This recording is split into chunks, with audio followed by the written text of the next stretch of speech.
Good morning once again.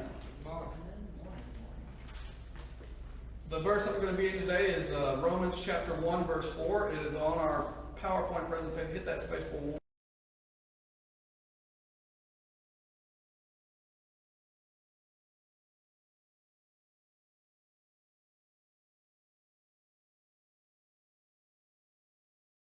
It's Romans chapter 1, verse 4. I apologize about that.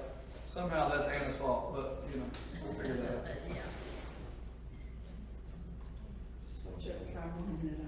Yeah. Oh, I'm sorry. Miss Cass now says that that's her fault. So see where that gets you. yeah. Thank you.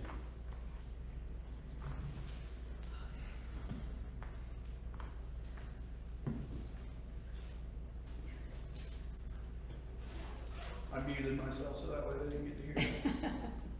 You're welcome. That verse again is Romans chapter 1, verse 4. It's on the board. So today we're going to kind of follow in the same pattern that we did last week. For those of you that may not remember, we talked about who we should think Jesus is, right? Right? Am I kind of hitting that? Yes. All right, cool. What should we think of Jesus? What should we think of Jesus? Thank you. I am. Sorry. I forgot to unmute myself, I guess. All right, start over. All right, yeah, I'll start over. What should I start with? That was Anna's fault that the verse is not? No? Yeah, no. So, this week, we're talking about, we're on a similar pattern that we were last weekend, okay? Last weekend we talked about what should we think of Jesus. This week we're going to talk about, did Jesus die and rise again? Okay? That's the question for today. Now, in his introduction to the letter to the Church of Rome, or to the Roman Christians, Paul makes a statement that defines the Christian faith. And that statement is Romans chapter 1, verse 4. It says this, "And who through the Spirit of holiness was appointed the Son of God, in power by his resurrection from the dead, Jesus Christ our Lord." Now, the New Testament rings with the significance of the resurrection. The proclamation of the risen Christ flavors every page. As Henry P. Liddon observes, faith in the resurrection is the very keystone of the arch of Christian faith. And when it is removed, almost inevitably, it crumbles into ruin. That's right. So the Christian faith stands or falls on the veracity of the resurrection. This singular event either proves Jesus once and for all to be the Son of God and the unique Redeemer of the world, or it exposes him, as we talked about last week, as a liar or a lunatic. Philip Schaff writes, "The resurrection of Christ is therefore emphatically a test question upon which depends the truth or falsehood of the Christian religion. It is either the greatest miracle the world has ever seen, or it is the greatest delusion which history records." We spoke about this last week. Before we sift through the evidence concerning the resurrection this morning, we're going to take a look at the predictions that Jesus himself made about his death and his resurrection. Matthew chapter 16, verse 21 through 24 says, "From that time on, Jesus began to explain to his disciples that he must go to Jerusalem and suffer many things at the hands of the elders and the chief priests and the teachers of the law, and that he must be killed."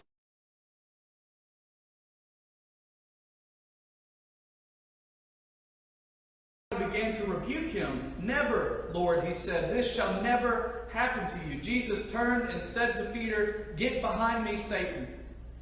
You are a stumbling block to me. You do not have in mind the concerns of God, but merely human concerns." Then Jesus said to his disciples, "Whoever wants to be my disciple must deny themselves and take up their cross and follow me." And then he goes on in Matthew chapter 20, verses 17 through 19, and tells us, "Now Jesus was going up to Jerusalem. On the way he took the 12 aside and said to them, We are going up to Jerusalem, and the Son of Man will be delivered over to the chief priests and the teachers of the law, and they will condemn him to death, and will hand him over to the Gentiles to be mocked and flogged and crucified. And on the third day, he will be raised to life. The gospel accounts record Jesus as predicting his upcoming trial, his crucifixion, his death, and his resurrection. Jesus even gave the time frame on the third day. The resurrection of Christ should thus have come as no surprise for the disciples, right? After all, even the chief priests remembered the predictions of Jesus regarding his return to life and took precautionary measures to prevent the disciples from stealing his body. Yet only after his death and resurrection did the disciples come to understand the significance of his words. In our study of the evidence for or against the resurrection, there are two important.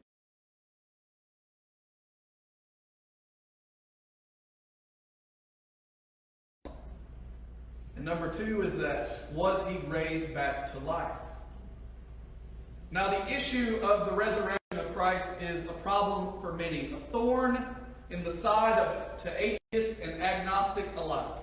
For the skeptic, the post-resurrection appearances either didn't happen, or there is a non-supernatural explanation, right? One way of getting around the problem of the resurrection is to claim that Jesus didn't actually die on the cross. There are two main theories behind this, right? There is the swoon theory, and the swoon theory goes something like this. When Jesus was crucified, he didn't actually die. He just slipped into unconsciousness, and in their rush to get the crucified man off the cross before sunset, because that was Passover, they had to have it done before sunset, before Passover began, the Roman soldiers somehow overlooked him, thinking he was already dead. Thus, when Jesus made his post-resurrection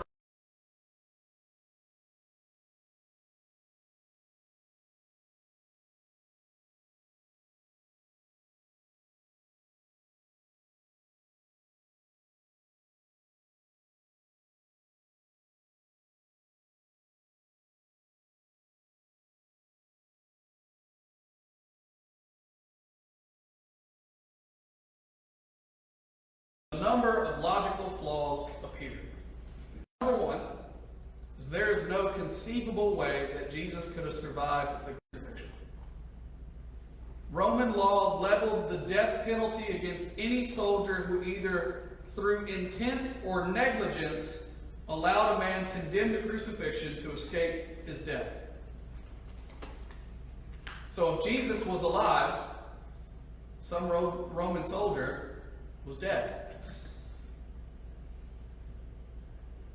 As a means to prove that Jesus was indeed already dead, a soldier thrust his javelin into Jesus' side. And so there is simply no way that Jesus could have faked his death. Number two is that John, an eyewitness account to the crucifixion, testifies that he saw blood and water flow from Jesus' pierced side. This is irrefutable medical evidence that Jesus had already died, and also provides clues into the manner of his death, such as a flow of both blood and watery serum indicates, according to the Samuel Houghton, MD, a ruptured heart. An article in the Journal of American Medical Association also lends credibility to this evidence for Jesus' death. Clearly, the weight of historical and medical evidence indicates that Jesus was dead before the wound to his side was inflicted, and supports the tradition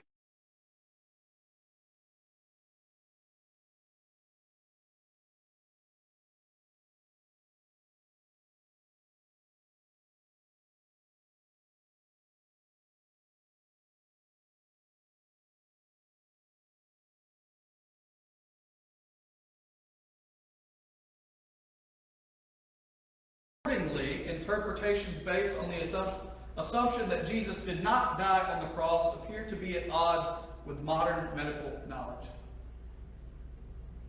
Number three is that it stretches credulity. Thank you.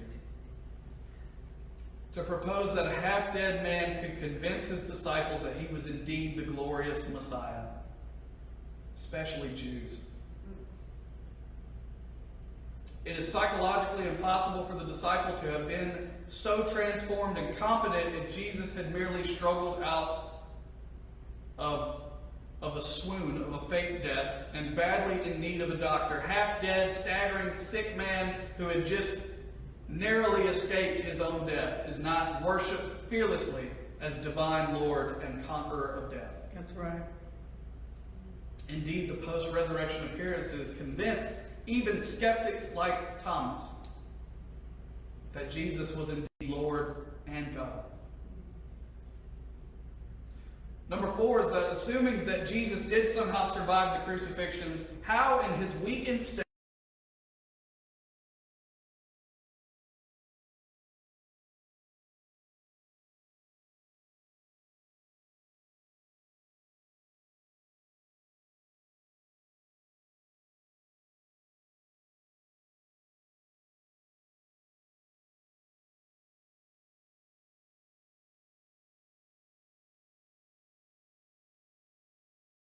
ascension? If Jesus awoke from a fake death, where did he go? Now think this through. You have a living body to deal with now, not a dead one. Why did it disappear? There's absolutely no data, not even any false, fantastic, imagined data about Jesus' life after his crucifixion. People couldn't even make it up. In any sources, friend or foe, the Jews couldn't even concoct something about where he was and where his body was. A man like that, with a past like that, would have left traces. Somebody would have found him. That's right.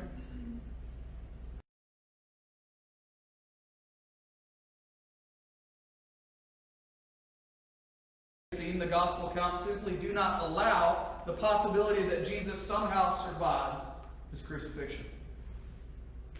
This theory does not stand up to further investigation.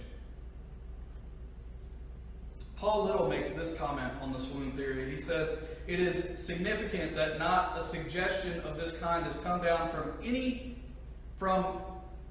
antiquity among all the violent attacks which have been made on Christianity. All of the earliest records are emphatic about Jesus' death." Now the next theory is the substitute theory. So this is a classic conspiracy theory. The substitute theory claims that someone else died on the cross in Jesus' place. Although it's difficult to identify a person who could have taken the place of Jesus, the principal flaw in this theory lies in the explaining what possible motive would such a substitute have for participating in the fraud. Islam, for example, teaches that Judas died on the cross in Christ's place. The obvious and yet unanswered question is why? But also, who died in Judas's place on the tree? Right? Questions there. This theory begins to unravel further when we consider the fact that Jesus was not an unknown figure in Jerusalem. He had preached in the temple courts. He had challenged the religious leadership of the city. He had made enemies who wanted to see him dead. All of these people were in position to verify the identity of Jesus at each step of his trial and crucifixion. So the substitute theory begs the question, at what point was the substitute swapped for Jesus? Thus, the substitute theory flounders at 3 points. Number 1 is the identity of the substitute. Number 2 is the motive of the substitute. Number 3 is the method of the substitution. History bears witness that Jesus really was crucified under Pontius Pilate, and the evidence is overwhelming that he actually died. The skeptic who accepts the evidence that Jesus truly died upon the cross must now turn to other theories to explain away the resurrection event. Right? So after that revelation that Jesus did in fact die on the cross, the next question is, was Jesus physically raised back to life? Okay? Hold on now, I get it. It's a lot of teaching, but just take it in, okay? I promise. We'll get to a point. So the skeptic must answer this question with a strong no, right? Those who don't believe that say no. But in order to support this answer, we must find an alternative explanation for the events recorded in the gospel accounts. There are 7 main theories that accept the death of Jesus, but not his physical resurrection. There's the myth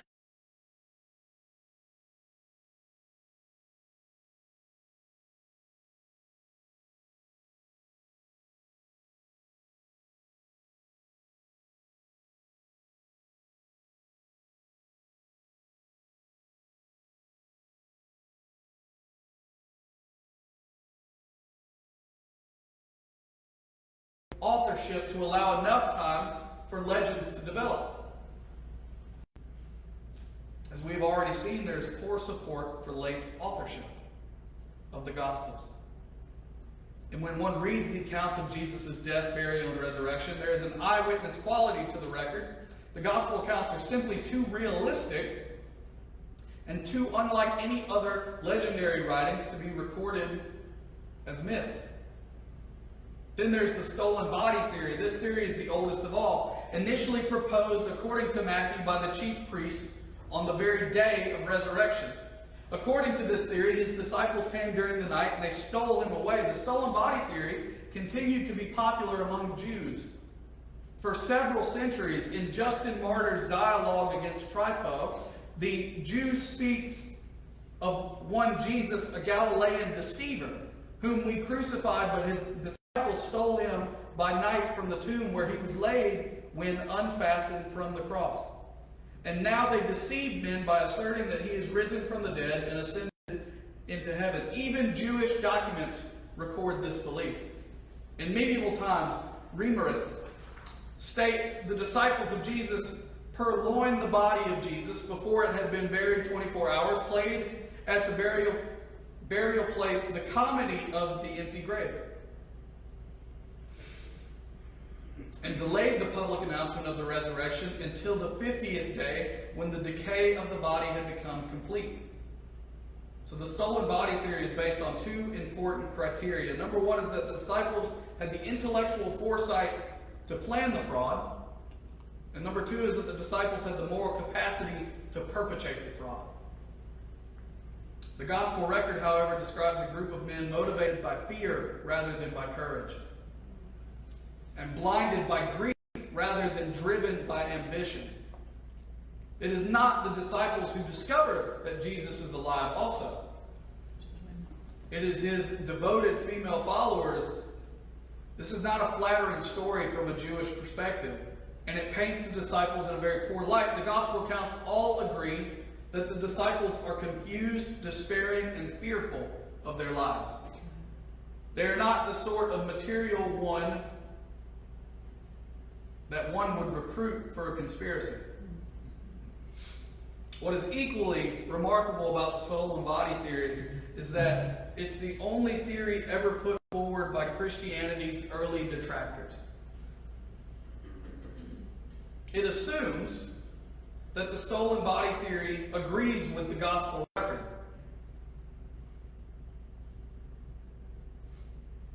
The removal of Christ's body must either be a divine act or a human one.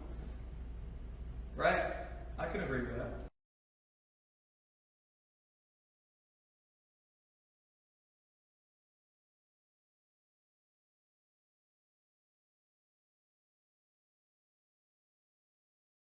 The death and resurrection event.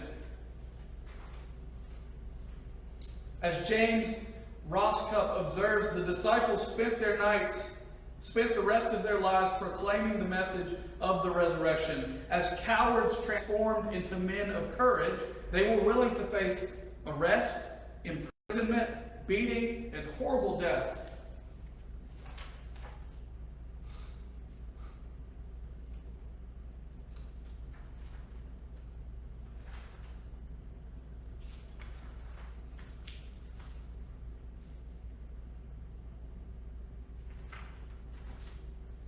looks like I have unorganized my notes.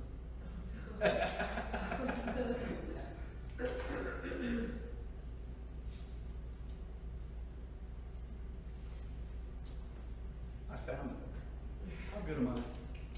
And not one of them ever denied the Lord and recanted of his belief that Christ had risen. There's another theory that goes, well, maybe the disciples really did believe that Jesus had risen from the dead, but their belief was due to a simple mistake. The women went to the wrong tomb. After all, it had been an emotional time. Jesus had been buried near sunset, and the women arrived at the tomb at dawn 3 days later. Anyone could be forgiven for making a simple mistake, right? The wrong tomb theory collapses quickly on closer examination. The women's early morning visit to the tomb is one of the best attested events in the gospel accounts. In fact, even the wrong tomb theory assumes that the women's visit historically happened. And the gospel record states clearly in Mark 15, verse 47, the earliest of the gospel narratives, Mary Magdalene and Mary, the mother of Joseph, saw where he was laid. Likewise, Luke chapter 23, verses 55 through 56 relates the woman who had come with Jesus from Galilee followed Joseph and saw the tomb and how his body was laid in it. Then they went home and prepared spices and perfumes. So the gospel record is clear that they not only observed the burial of Jesus, but also made plans to return with spices and perfumes to complete the anointing of the body that had been interrupted by the onset of the Sabbath rest and Passover. Bearing in mind that this was their beloved rabbi, one cannot consider seriously that they forgot which tomb he had been laid in. We must also remember that if the women visited the wrong tomb, the mistake was repeated later independently by Peter and John. And what of the Sanhedrin? What did they do? They could easily have pointed out the right tomb. And what about Joseph of Arimathea, the owner of the tomb? Surely he would have set the record straight, pointing the women in the right place. But that didn't happen, did it? You cannot have a wrong tomb theory without adding some kind of conspiracy theory. But the early opponents of Christianity saw no need to complete their stolen body theory. Their stance was simple. The tomb of Jesus was indeed empty, and the theft of the body by the disciples was their best explanation. Another possibility is that the women and the disciples only thought that they met the resurrected Jesus. In fact, they were duped by a look-alike. But for this theory to work, the women and the disciples needed to have a strong expectation that Jesus would rise from the dead. The gospel record, however, shows the exact opposite was true. That's right. In fact, it took quite some convincing before ones like Peter and Thomas and the two travelers to Emmaus came to the conclusion that Christ had indeed risen. Could those who had sadly spoken with such past tense finality have been convinced by a lookalike? Which brings us to the last point that unravels the mistaken identity theory. Their contact with this impostor was sustained over a period of 40 days. So remember,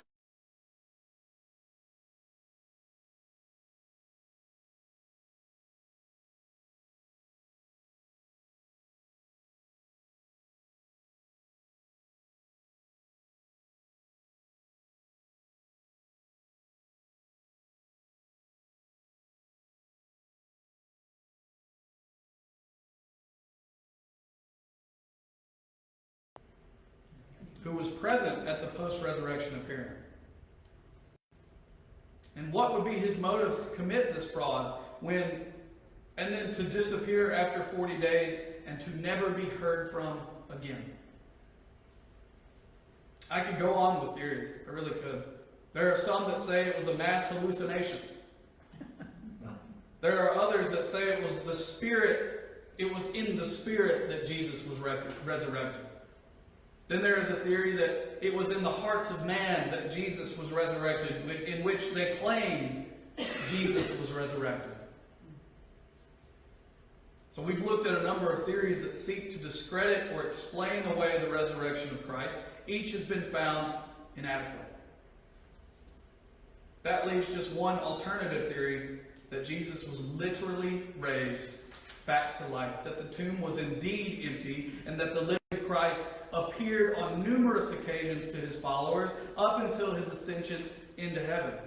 Stephen Davis points out the embarrassment and the opposition of those who do not believe in the resurrection, their inability to offer an acceptable alternative explanation to known facts surrounding the resurrection of Jesus. The old 19th century rationalistic explanations all seem to collapse on their own weight. And no strong new theory has emerged as the consensus of scholars who deny that the resurrection occurred.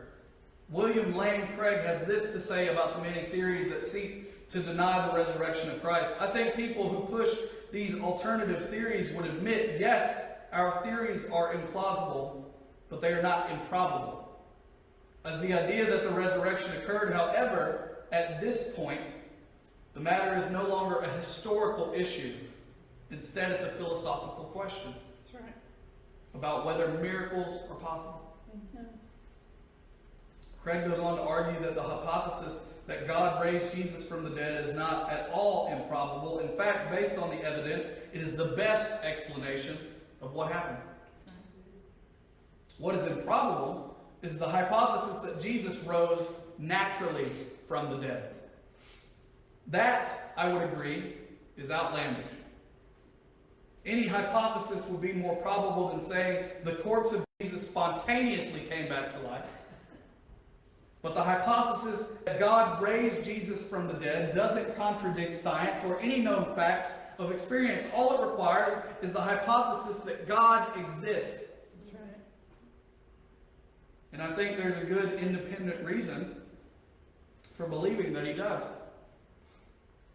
As long as the existence of God is even possible, it is possible that he acted in history by raising Jesus from the dead. So let's review the evidence in favor of a literal resurrection event.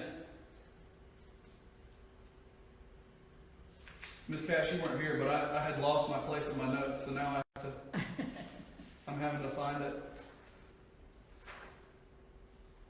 So, the Easter record has the honest, straightforward quality of unembellished eyewitness testimony. This is seen in the fact that the elements detrimental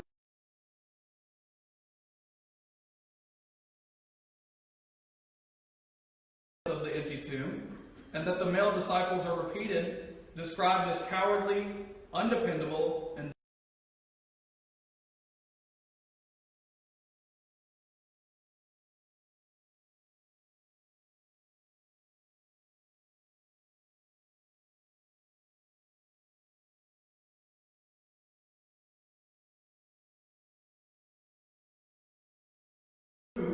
the resurrection event by producing the body of Jesus.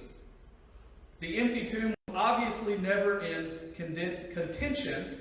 What was in sole dispute was the reason for the tomb being empty. Something transformed the disciples from cowards hiding behind locked doors into men of such courage that they preached a message that they were willing to suffer and die for. Never changed. Some people discredit the value of the gospel accounts as reliable historical documents simply because the writers were biased and had a theological agenda. While it is true that the writers of the gospel accounts had an agenda, this does not negate the worth of historical evidence. In a criminal trial, no judge would disallow the testimony of a witness simply because he or she is related to the accused, or believes implicitly in the innocence or otherwise of the accused. Eyewitness experiences unavoidably create a bias. The issue is not whether the eyewitness accounts are biased. The issue is whether the eyewitness accounts are true. To determine the truth or otherwise of any eyewitness account, a criminal lawyer must probe the credibility of the witness, the internal logic and consistency of the testimony, and the external evidence supporting the testimony. As we have already seen, one of the outstanding attributes of Matthew, Mark, Luke, and John, and the book of Acts, is the eyewitness quality of the accounts. They exhibit an intimate familiarity with the geography of the region and with the customs and culture of the early first century Jews. The names and events they record receive many points of corroboration from outside sources and from archaeology. To the historian, there is an undeniable ring of truth about the accounts. This eyewitness quality is constantly asserted within the New Testament. In 2 Peter chapter 1, verse 6, one of the eyewitnesses, Peter, declares, "We did not follow cleverly invented stories. When we told you about the power and coming of our Lord Jesus Christ, but we were eyewitnesses of his majesty." And in John 19, verse 35, John writes regarding himself, "The man who saw it has given testimony, and his testimony is true. He knows that he tells the truth, and he testifies so that you may also believe." And again in verse 21 and 24, he declares, "This is the disciple who testifies to these things and who wrote them down. We know that his testimony is true." And as a preamble to his orderly account, Luke refers to the other gospel accounts in Luke chapter 1, verse 1 through 2. He says, "Many have undertaken to draw an account of the things that have been fulfilled among us, just as they were handed down to us by those whom from the first were eyewitnesses." Paul also emphasizes the eyewitness accounts. In 1 Corinthians chapter 15, verses 3 through 10,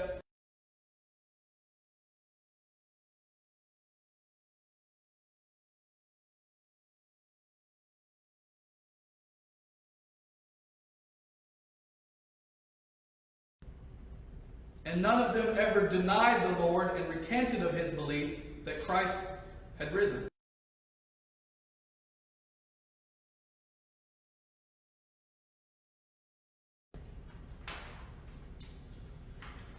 This is bad. It's not bad. It's recoverable. I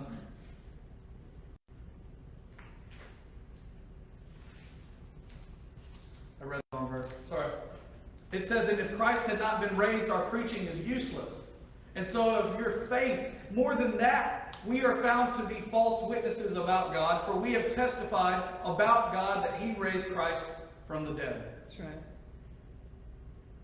Now listen, I'm ending, so just hold on. I know it's a lot of knowledge. Are these eyewitness accounts credible? Philip Schaff writes, "The gospel makes upon every unsophisticated reader the impression of absolute honesty.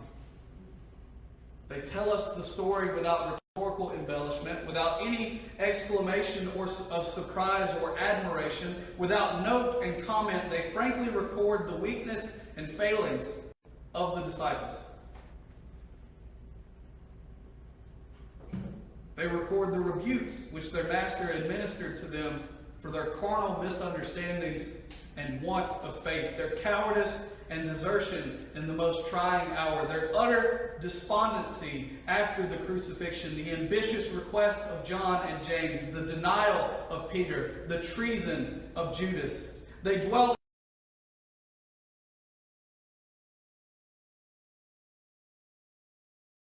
on Mark, who derived with his details, no doubt from Peter's own lips.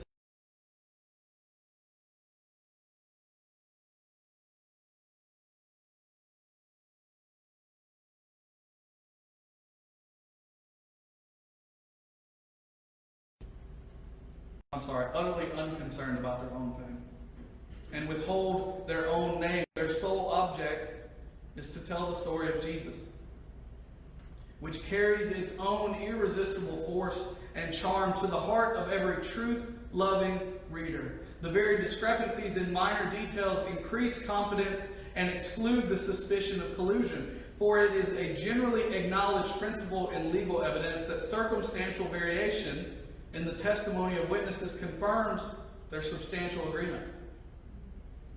There is no historical work of ancient times which carries on its very face such a seal of truthfulness as these Gospels. Now, last week we talked about the trilemma, right? Was Jesus a liar? Was Jesus crazy? Or was he Lord? But this trilemma could equally be applied to the disciples, right? Suppose it was not Jesus, but his disciples who invented the lie. But reading the gospel accounts, we find no grounds to charge the disciples with such fraud.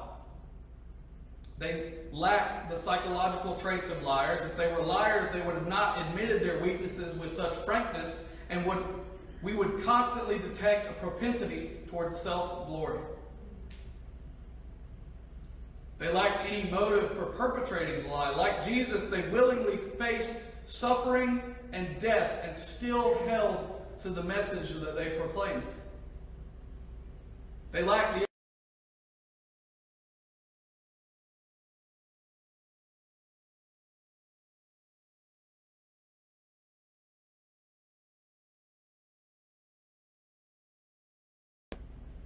What if the disciples were crazy? Or at very least, sincerely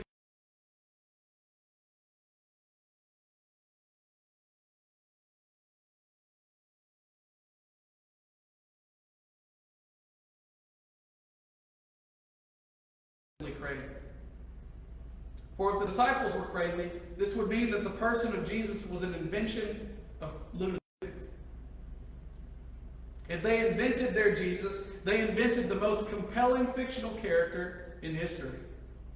No lunatic could have invented a single chapter of the Gospels, much less all of them. Philip Schaff writes concerning the person of Christ as it emerges from the pages of the Gospel. A character so original, so complete, so uniformly consistent, so perfect, so human, and yet so high above all human greatness, can be neither fraud nor fiction. The poet, as has been well said, would in this case be greater than the hero. It would take more than a Jesus to invent a Jesus. It does not seem sensible to claim that the Christian church, a spiritual movement with the vitality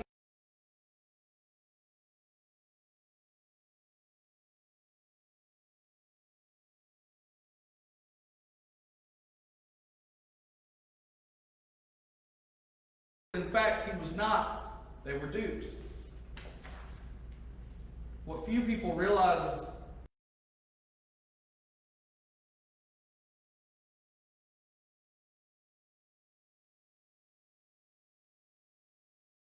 just report the death, burial, and resurrection of Christ. They chronicled the events in fine detail as an invitation to examine them and determine for yourself the truth of what actually took place. Is the eyewitness testimony found in the gospel record of a quality to bring in a positive verdict on the resurrection of Christ? By all modern standards of legal evidence, the answer is yes.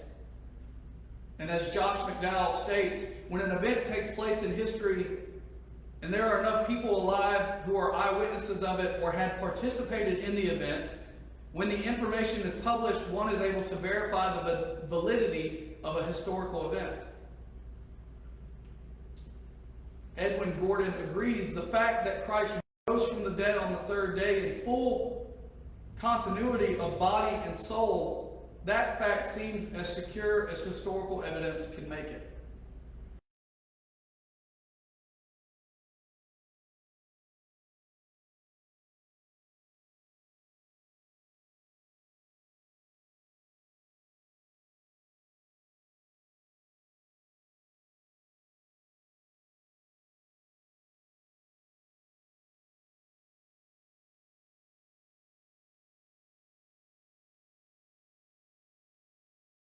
In the second half of the 20th century, and make up unfounded stories of his life because those who knew him would refute you and your credibility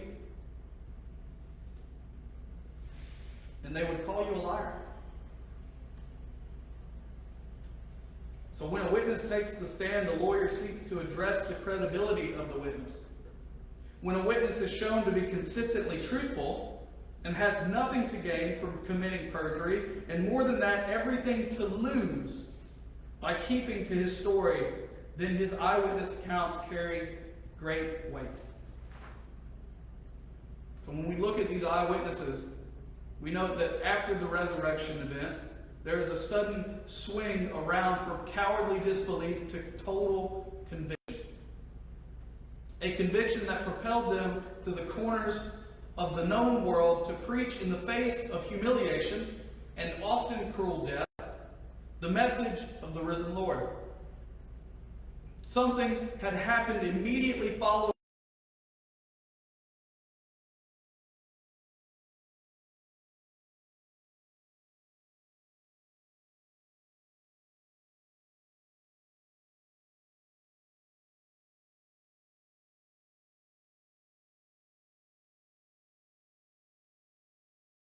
Neither mistake nor fraud can account for the explosive birth of the church.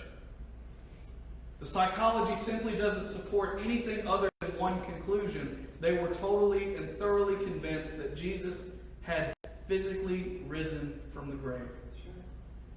In fact, the whole message of Acts can be summed up in Acts chapter 2, verse 32. It says, God has raised this Jesus to life, and we are all witnesses of the fact. The utter power of the resurrection declaration, consistently preached over the centuries, led Josh McDowell to make this statement. After more than 700 years of studying this subject and thoroughly investigating its foundation, I have come to the conclusion that the resurrection of Jesus Christ is one of the most wicked, vicious, heartless hoaxes ever foisted upon the minds of men.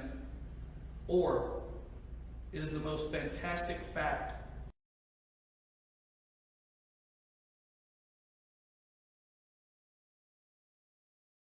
important question. Did the resurrection really happen?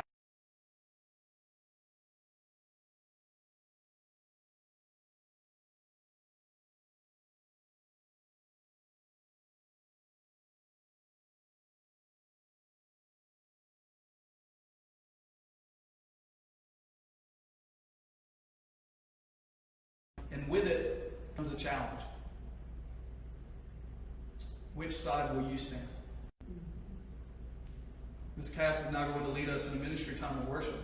If you would like to talk with someone, if you would like to pray with someone, if you just want somebody to listen to what you have to say, we are always available. We are here for you. You can reach us at 706-570-1372. I appreciate everybody tuning in this morning. I hope you gained something from that. And I love you.